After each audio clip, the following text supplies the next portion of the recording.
എൻ്റെ ചോദ്യം നാരായണ സാറോടാണ്. നമ്മൾ വിമർശനങ്ങളാണ് സംസ്കാരത്തെ നിലനിർത്തുന്നതെന്ന് വിശ്വസിക്കുന്ന ഒരാളാണ്. പക്ഷേ ഇന്ന് നമ്മൾ പല വിമർശനങ്ങളും അത് ആരും ചെയ്യാറില്ല. കാരണം അധികാരത്തോട് ചേർന്ന് നിൽക്കുമ്പോൾ വിമർശിച്ചു കഴിഞ്ഞാൽ പല പ്രശ്നങ്ങളും ഉണ്ടാവുമല്ലോ. ഇങ്ങനത്തെ പുതിയ കാലത്തിൽ വിമർശനങ്ങൾ എഴുതുന്ന എഴുത്തുകാർക്ക് പ്രാധാന്യമുണ്ടെന്ന് മാഷിന് തോന്നിയിട്ടുണ്ടോ എന്നതാണ് എൻ്റെ ചോദ്യം. അതേപോലെ മാഷ് പറഞ്ഞ ആനന്ദിൻ്റെ വരികൾ പറ്റി ഒരു ചെറിയ കാര്യം കൂടി പറഞ്ഞോട്ടെ. ഞാൻ എൻ്റെ വിഷയം പഠിപ്പിക്കുന്ന ഒരു അധ്യാപകനാണ്. പക്ഷേ ആ വിഷയം പഠിപ്പിക്കുന്ന അധ്യാപകൻ എന്ന നിലയിൽ അതിലും കൂടുതൽ സമയം കൊടുത്തിട്ടാണ് ഞാൻ ആനന്ദിൻ്റെ പുസ്തകങ്ങൾ വായിക്കാറുള്ളത്. ഒരുപാട് പ്രാവശ്യം വായിച്ചിട്ടാണ് നമ്മൾ അത് ഉൾക്കൊള്ളുന്നത്. പക്ഷേ വായനക്കാർ പ്രതീക്ഷിക്കാതെ എഴുതുന്ന ഒരു എഴുത്തുകാരനാണ് ആനന്ദ് എനിക്ക് തോന്നിയിട്ടുണ്ട്. അപ്പോൾ അങ്ങനത്തെ ഒരു എഴുത്ത് മാറിക്കൊണ്ടിരിക്കുന്ന കാലഘട്ടത്തിൽ ഇതൊക്കെ നിലനിന്ന് പോകുമെന്ന് മാഷക്ക് തോന്നുന്നുണ്ടോ എന്നാണ് എൻ്റെ ചോദ്യം.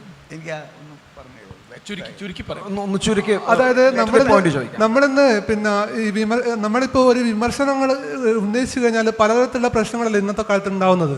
അപ്പോൾ വിമർശന എഴുത്തുകാർക്ക് ഇന്നത്തെ കാലത്ത് നിലനിൽപ്പുണ്ടോ എന്നാണ് ചോദ്യം.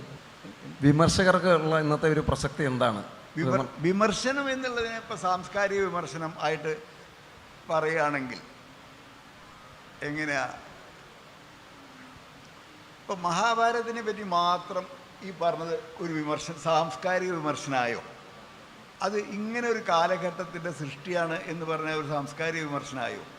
അത് ജാതിയെ ഉറപ്പിക്കുന്നതാണ് എന്ന് പറഞ്ഞാൽ സാംസ്കാരിക വിമർശനമായോ?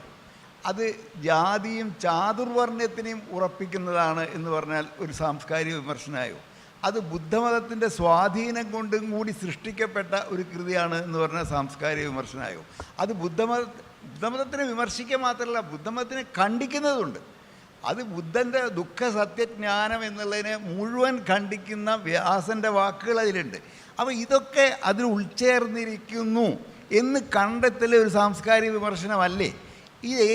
ഇപ്പോൾ അതുപോലെ അതിനോട് അനുബന്ധിച്ചിട്ടാണ് ഇത് ഇപ്പോൾ നെഹ്റുവിൻ്റെ വാക്യം വരെ, നെഹ്റു സാഹിത്യമായി കാണുന്ന വാക്യം വരെ അത് സാംസ്കാരിക വിമർശനമല്ലേ? ഇങ്ങനെ സാംസ്കാരിക വിമർശനത്തിന് എത്ര അടരുകളുണ്ട്. അപ്പോൾ അങ്ങനെ കാണുമ്പോഴല്ലേ അതിൻ്റെ കൃതിയെ സാംസ്കാരിക വിമർശനമായിട്ട് കാണാൻ പറ്റുള്ളൂ.